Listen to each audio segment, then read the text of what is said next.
Assalamualaikum warahmatullahi wabarakatuh. Pada kesempatan kali ini, kita akan belajar tentang perkalian pecahan biasa. Ya anak-anak, kita masuk ke contoh soal pertama, yakni 2/3 dikali 3/4. Ya, oke, langkah pertama sederhana saja, kita hanya perlu mengalihkan pembilang dengan pembilang, lalu mengalihkan penyebut dengan penyebut. 2 dikali 3 hasilnya 6.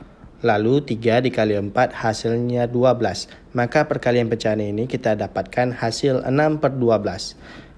Pecahan ini bisa kita sederhanakan ke pecahan senilai yang paling sederhana dengan cara membagi pembilang dan penyebutnya dengan bilangan yang sama sehingga tidak dapat dibagi lagi. Pada pecahan 6/12, 6 dan 12 sama-sama habis dibagi dengan 6. Maka 6 dibagi 6 hasilnya 1, 12 dibagi 6 hasilnya 2. Jadi hasil pecahannya yaitu 1/2. Kita lanjut ke contoh nomor 2, yaitu 16/20 dikali 10/12. Kita bisa melihat pecahan tersebut bernilai angka besar. Kita bisa menyederhanakannya lebih dahulu di awal, yaitu dengan cara melihat pembilang dan penyebut yang sama-sama bisa habis dibagi. Seperti 16 dan 12 bisa dibagi 4. Jadi 16 kita coret, hasilnya kita tulis 4. Dan 12 hasilnya 3.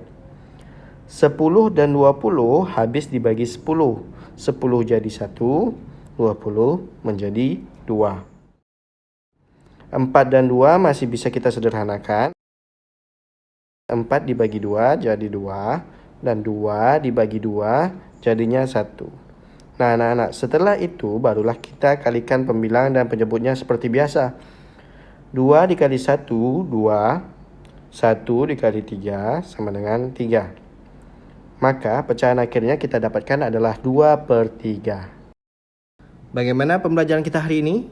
Mudah bukan? Ya, karena matematika itu mudah dan menyenangkan.